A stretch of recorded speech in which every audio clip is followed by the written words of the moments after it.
आपका विरोध किससे है? देश से या देश हित से, व्यक्ति से या व्यक्ति की नीतियों से या फिर नीतियों की खामियों से? अब तक आप सरकार और सत्ता के राजधर्म की बात सुनते आ रहे हैं, लेकिन आज हम आपके सामने विपक्ष के राजधर्म की बात करेंगे। नमस्कार, मैं हरीश चंद्र बर्णवाल।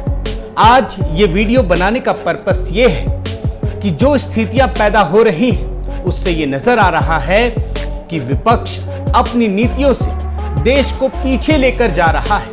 आज हम आपके सामने 7 ऐसे सबूत रखेंगे जिससे पता चलेगा कि विपक्ष अपने राजधर्म की बात को आगे नहीं बढ़ा रहा है, विपक्ष राजधर्म का पालन नहीं कर रहा है। आप कहेंगे कि कांग्रेस के विपक्ष के राजधर्म का सवाल क्यों?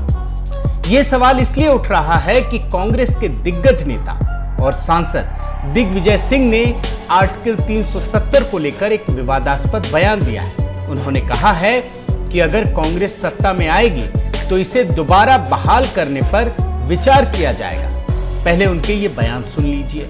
Decision of revoking Article 370 and reducing the statehood of J&K is extremely, I would say, sad decision, and the Congress party would certainly have to have a relook on this issue. सुना आपने दिग्विजय सिंह के इस विवादास्पद बयान को, लेकिन आश्चर्यजनक बात यह है कि कांग्रेस ने या गांधी परिवार के किसी सदस्य ने इस बयान का खंडन नहीं किया है। लोकतंत्र के स्वस्थ रहने के लिए विपक्ष का होना जरूरी है, लेकिन सच बात यह है कि कांग्रेस अपने क्रियाकलापों से लोकतंत्र की मर्यादा को तार तार कर रही है।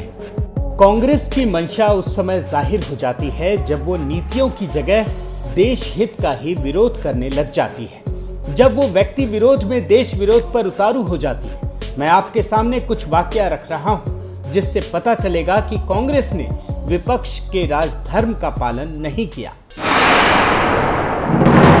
विपक्ष के राजधर्म का पालन नहीं। सबूत नंबर 1, स्वच्छ भारत का विरोध। 25 नवंबर 2015 को राहुल गांधी बेंगलुरु के कार्मेल कॉलेज पहुंचे। वहां उन्होंने विद्यार्थियों से संवाद किया। इस दौरान कर्नाटक में कांग्रेस की सरकार थी, लेकिन खास बात यह है कि जब वो बातचीत कर रहे थे तो उन्होंने देश हित की योजना स्वच्छ भारत योजना का ही मजाक बनाना शुरू कर दिया। इस पर विद्यार्थियों ने उन्हें टोका। वे झेप भी गए, लेकिन फिर भी नहीं सुधरे। अब सवाल यह है कि स्वच्छ भारत योजना का विरोध किस लिए? I see a lot of talk. I hear talk about clean your country. I mean, are we serious? Clean your country is a strategic national government program. Well, it's not working, is it? I don't see it working. You see it working? Okay. I don't see Swachh Bharat working very well. विपक्ष के राजधर्म का पालन नहीं। सबूत number 2, make in India का विरोध। उसी दिन कार्मेल कॉलेज में उन्होंने मेक इन इंडिया का भी विरोध किया। विद्यार्थियों ने इस पर भी उन्हें टोका, लेकिन उन्हें समझ ही नहीं आई। बाद में तो वो बब्बर शेर कहकर इसका मजाक तक भी उड़ाने लगे। मेक इन इंडिया का बब्बर शेर तैयार किया। काले रंग का बब्बर शेर, उसके अंदर देखो तो घड़ी जैसा चलता है वो। जहां देखो, इंटरनेट में देखो बब्बर शेर, टीवी में देखो बब्बर शेर, मोदी जी का भाषण सुनो बब्बर शेर। विपक्ष के राजधर्म का पालन नहीं। सबूत नंबर 3, योग और सेना का मजाक। अब जरा सोचिए कि जिस योग के जरिए पूरी दुनिया भारत का महात्म्य स्वीकार करने लगी है, आखिर उस योग के विरोध का क्या आधार हो सकता है? लेकिन चूंकि प्रधानमंत्री मोदी की पहल पर पूरी दुनिया ने योग को स्वीकार किया, तो राहुल गांधी योग का भी विरोध करने लगे हैं। देखिए, अंतर्राष्ट्रीय योग दिवस पर उन्होंने न केवल न्यू इंडिया का अपमान किया, बल्कि योग का मजाक उड़ाया और भारतीय सेना का उपहास किया। विपक्ष के राजधर्म का पालन नहीं। सबूत नंबर 4, भारत में विदेशी शक्ति के हस्तक्षेप की मांग। राहुल गांधी विपक्ष के नेता हैं, भारत की सबसे पुरानी पार्टी के सबसे ताकतवर नेता हैं। ऐसे में उम्मीद की जाती है कि जब वे किसी विदेशी नेता या फिर वहां के अधिकारी से बात करते हैं तो वे भारत का नाम रोशन करेंगे। लेकिन हुआ क्या? जब वे एक बार कार्यक्रम में विदेशी ताकत से, विदेशी नेता से बात कर रहे थे तो उन्होंने विदेशी शक्तियों को भारत में हस्तक्षेप करने को कहा। अप्रैल 2021 में जब उन्होंने अमेरिका के पूर्व राजनयिक निकोलस बर्न्स से वीडियो कॉन्फ्रेंसिंग के जरिए बातचीत की तो उन्होंने मांग की कि अमेरिका को भारत में हस्तक्षेप करना चाहिए। I don't hear anything from the US establishment about what is happening in India. If you're saying partnership of democracies, I mean, what's your view on what's going on here? विपक्ष के राजधर्म का पालन नहीं, सबूत नंबर 5, भारत महान नहीं बदनाम है। कांग्रेस के कद्दावर नेता हैं कमलनाथ, गांधी परिवार के सबसे करीबी और मध्य प्रदेश के पूर्व मुख्यमंत्री हैं। अभी इनका हाल ही में आपने एक वीडियो देखा जो वायरल हो रहा है। ये कांग्रेसी कार्यकर्ताओं को देश में आग लगाने की नसीहत दे रहे हैं।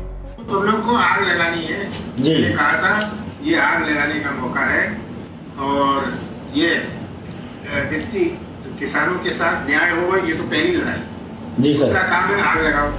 लेकिन ये यही नहीं रुके, इन्होंने भारत में आग लगाने के साथ साथ देश को बदनाम करने का काम किया। जरा सोचिए, कांग्रेस नीतियों का तो विरोध कर सकती है, व्यक्ति का भी विरोध कर सकती है, लेकिन क्या उसका ये कहना कहीं से भी जायज है कि भारत महान नहीं बदनाम है? मैं तो कह रहा हूँ भारत महान नहीं भारत बदनाम है। मैं तो कह रहा हूँ भारत महान नहीं भारत बदनाम है। विपक्ष के राजधर्म का पालन नहीं, सबूत नंबर 6, सेना पर सवाल। भारत में आतंकी हमले के बाद सेना ने पाकिस्तान में 2 बार सर्जिकल स्ट्राइक की। अब विपक्ष इस पर तो सवाल पूछ सकता है कि सेना ने कितनी बड़ी कार्रवाई की, सेना ने कितने आतंकवादियों को मारा। लेकिन हुआ क्या? विपक्ष ने उल्टा सेना और सरकार की कार्रवाई पर ही सवाल खड़े कर दिए और इस बात के सबूत मांगने लगे।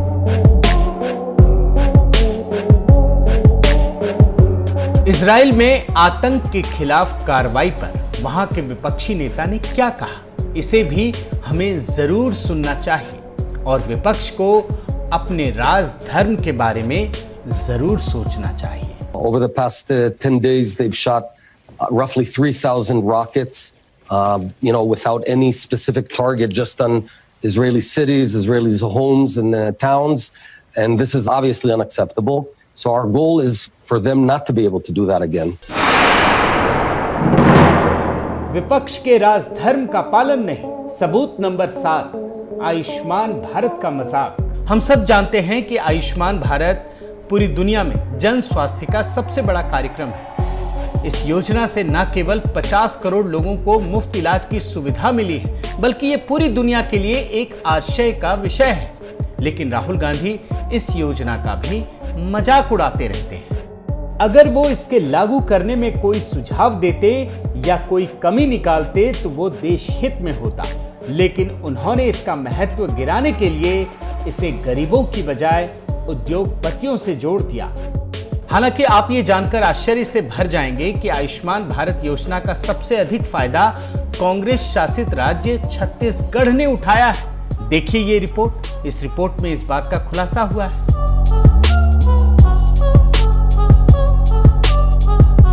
यही नहीं, कांग्रेस शासित राज्य राजस्थान में भी 10 लाख परिवारों को इसका फायदा हो रहा है, इससे लाभान्वित हो रहे हैं। देखिए ये रिपोर्ट।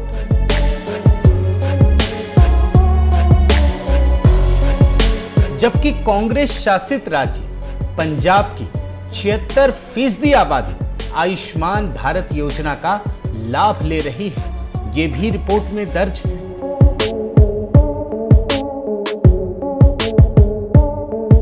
ऐसे में कोई भी यह समझ सकता है कि आयुष्मान भारत योजना का विरोध कितना बेबुनियाद है। अब जरा सोचिए कि मोदी के नाम पर भारत, भारतीय संस्कृति और परंपरा का विरोध कर कांग्रेस आखिर किस राजधर्म का पालन कर रही है?